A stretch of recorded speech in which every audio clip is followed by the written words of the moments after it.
Hi everyone, my name is Adrian Boris, director, producer, and dramatic coach in opera and theater. Today I'm excited to take you through 5 simple things you can do to prepare an opera aria dramatically for an audition. So let's dive in.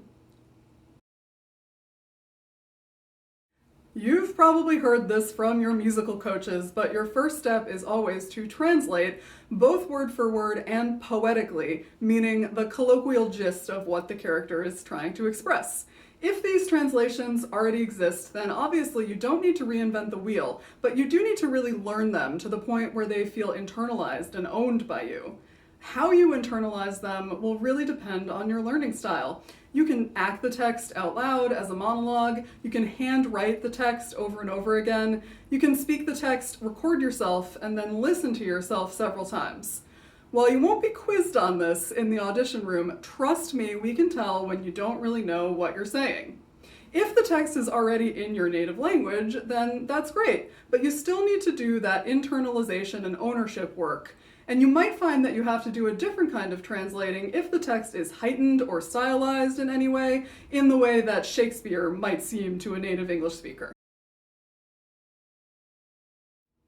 Ask yourself these questions. Where does the aria fall in the journey of the character in the opera as a whole? What about the journey for the character in the aria from point A to point B?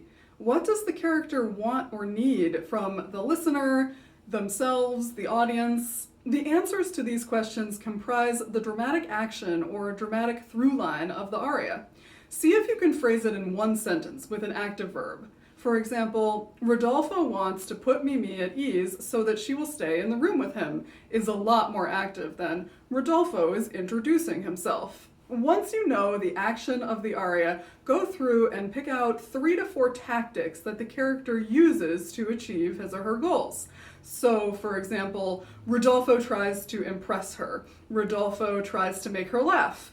Rodolfo flatters her. Rodolfo asks her a direct question. Actions are great because they give you something to do rather than a way to behave, and choices based in behavior often can feel unspecific to the panel. Then go through and mark all of the discoveries and decisions that the character makes over the course of the aria. What are the other big emotional or thought shifts? Getting clear on these early will help guide you as you make your physical and facial expression decisions down the line.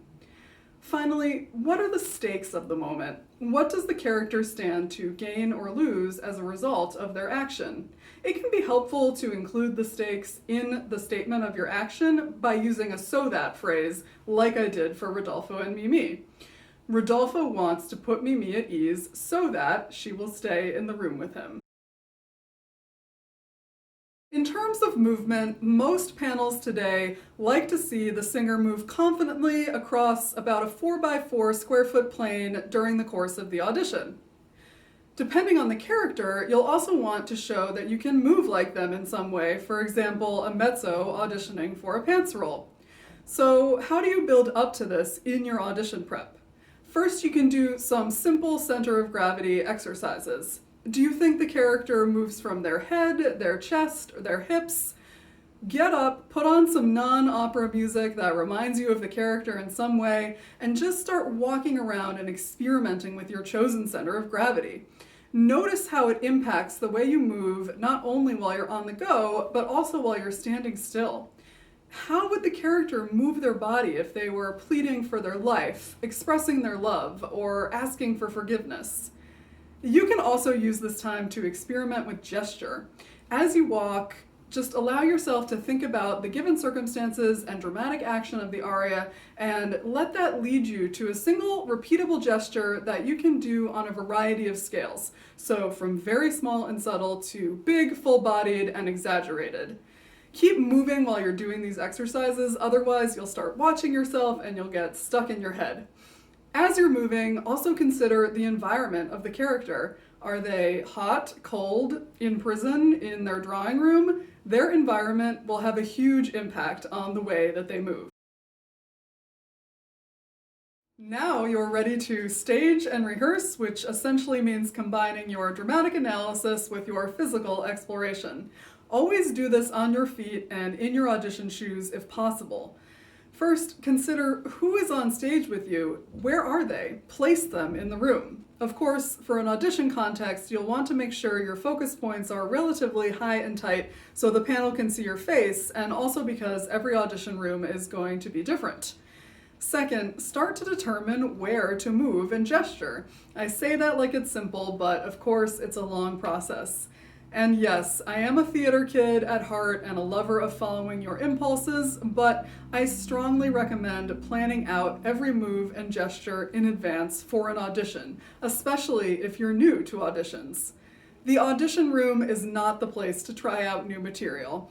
Doing so will just make you nervous, make you watch yourself, and make your choices come across as less specific and committed. Here is where you will have to think a little bit like your own director as you rehearse your audition aria. Go back to your initial notes on your analysis and think about how you can physically express the action of the aria and its emotional journey. Try to motivate moves based on those thought shifts, tactic changes, and points of decision and discovery. Fully imagine the responses of the other person on stage and craft specific reactions to those responses.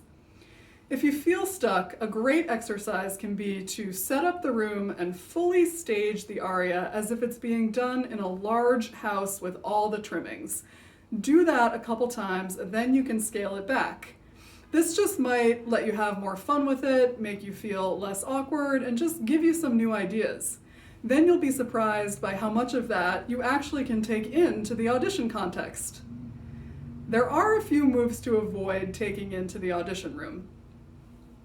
Don't plan to do anything that you don't know that you can do in the typical cramped audition room. Don't ask the panel for a chair if there isn't one. Don't go down to the ground and sing to the floor for an extended period of time, no matter how dramatic it looks. And don't bring props with you into the audition room. Video yourself, then watch, revise, repeat. I cannot stress this enough. In this day and age, it's so easy for most of us to set up our phone or our computer and video ourselves doing the audition. I think you'll be surprised by how much you can be your own coach and director just by looking at what you're doing on film with a critical eye. Often, you don't need to pay someone $75 just to tell you that what you're doing is unspecific. You're an artist, so you need to learn to trust your own creative instincts and be tough on yourself. You will be able to tell immediately if what you think you're doing in your body doesn't read the way you think it does, and with a bit more practice and rehearsal, you'll be able to correct it. The other great thing about self-video is that it mocks up the feeling of the audition in some small way. It allows you to be in the moment, but it also adds a little bit of pressure that may make you want to follow through and finish the aria, even if you made some choices on page 1 that you'd rather revise later. Alright, I hope these tips will be useful to you as you dig in and experiment dramatically. As always, if you liked this video, if you got something out of it, please go ahead and like and subscribe so you never miss an update. And I'd love to hear from you as well. Please feel free to comment with any questions or things that you'd like to see me address. Now, go have fun and happy auditioning!